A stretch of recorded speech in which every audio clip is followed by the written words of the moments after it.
Hey everyone, Mike here. What I want to do is go over real quick a way that I encapsulate the rattles inside of mylar tubing so that when I put it on my streamers, which this one here is a modified Zonker, it's essentially a woolly bugger with crystal chenille and deer hair tail fibers tied into the back to hide the rattle inside the mylar tubing, so that it ends up, when I tie the tubing in, it's going to look like this. And all I do is I take a rattle and I encapsulate it inside this mylar tubing, and then I insert the hook going down through the center of the mylar tubing so that I can tie it in so that this rattle is riding back here nice and freely, so that it stays loose and gives the best sound that the rattle can give out. And the way I do that is I take the rattle, and I want it on this particular rattle style here. It's got a tie-in point here. Now, if you use the tie-in point, which you can, the only problem with that is, sometimes people tie them in on the top or the bottom of the hook. You tie them into the bottom of the hook. The problem is you're going to lose some of that gap there. Or gape, as some people call it. It's a gap, but you're going to lose that. And if you tie it on top, that's okay. But and actually, it might not be bad if you're wanting the fly to ride hook up. Okay, so it's not a wrong way. Either way is not a wrong way, especially when you have a hook like this Gamakatsu 2/0 that has such a wide gap anyway.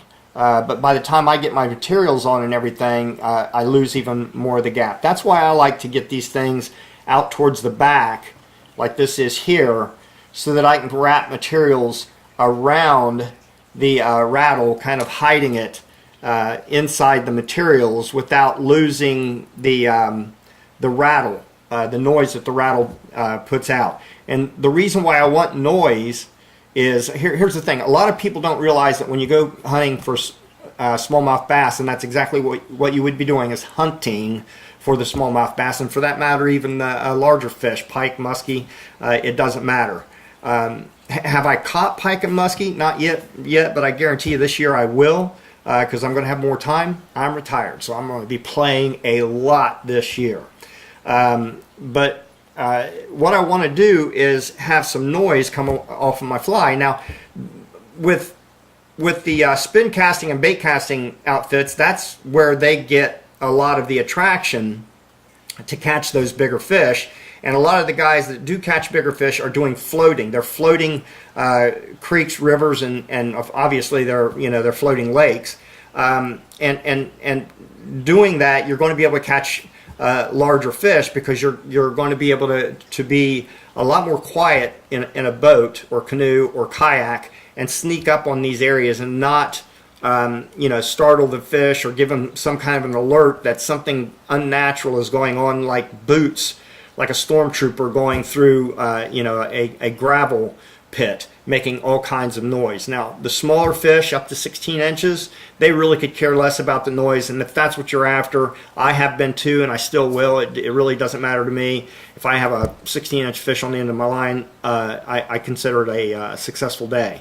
But if you want to get into those 18, 19, 20-inch smallmouth in some really skinny water where it's a lot of fun on a small fly rod, then you're going to want to be as quiet as possible, but then you're going to want to have that noise that your bait puts off, so it will attract the fish, so they'll go over and they'll inspect to see what's going on. The noise is going to draw them in. The actual pattern of the fly, streamer, or whatever, it's going to be what's going to trigger that strike that you're looking for.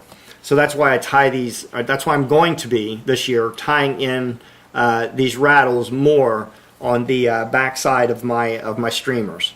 Now, to get that inside of this mylar tubing, all I do is I take the smaller end, which on this design here, it's got a gap right here between the end and the chamber of where the bearings roll around to give you your noise, is I'm going to take this right here and the smaller end and insert it into the tubing.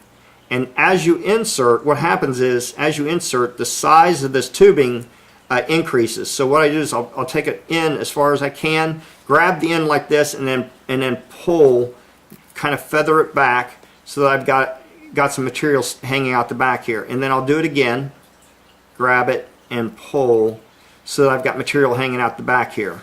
That way now I've got something to tie it in onto the hook, just like I have right here on this one here. I'll do my wraps on and grab it back, and this rattle will be on the back side of the hook nicely.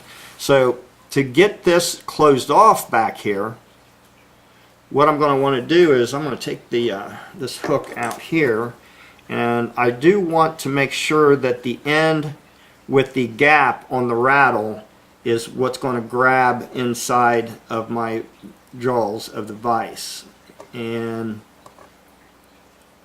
grab it like that. And then when I pull on it like this, you'll see that the mylar collapses down into a much smaller diameter there. So what I'm going to do is throw me some UV cement in there, just like that. I might have to turn it around a little bit to keep the flow going so that it's nice and round, and then hit it with the once it's right where I want it to be, I'll hit it with UV lighting to set and cure the UV cement, and that's going to seal off the end of the mylar tubing so that when you tie this end onto the hook, that rattle is going to be able to give off a sound that it's really designed to do. If you put it in any other way, you could muffle the sound, which is not necessarily a bad thing, but it could muffle it enough to where it won't travel out in the water as far as it could possibly go. That's just my opinion.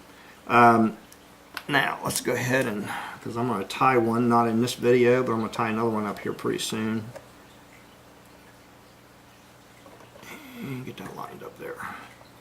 Okay, now once I have this closed off back here, I'm going to go ahead and cut off the back end of this mylar where the UV is, and to seal it even more, I'm going to put a little button on the end of it here and let it spin around just like this. And then I'm going to take it and hold it upside down. That the UV is going to float at the bottom and make a nice little button there. And then I'll cure it to finish off this encapsulated rattle inside this mylar tubing. There you go. That's all there is to it. And hopefully you'll see the value of the way that I've done this, so that you can get these tied onto your hooks and get the best sound from your rattles, so that you can do some proper attracting of those large fish that you're going to be wanting to catch this summer, which I will be shooting a lot more video of later this year, hopefully with some of the things that I've talked about as far as being in a stealth mode, chasing and hunting smallmouth and not just fishing for them. Anyway, this is Mike. Until the next video. Hope you decide to subscribe and found this useful, and if you did, that'd be great. Subscriptions help motivate me to want to put more out there. Anyway, again, this is Mike. Until the next video, tight lines and bent rods. We'll catch you later.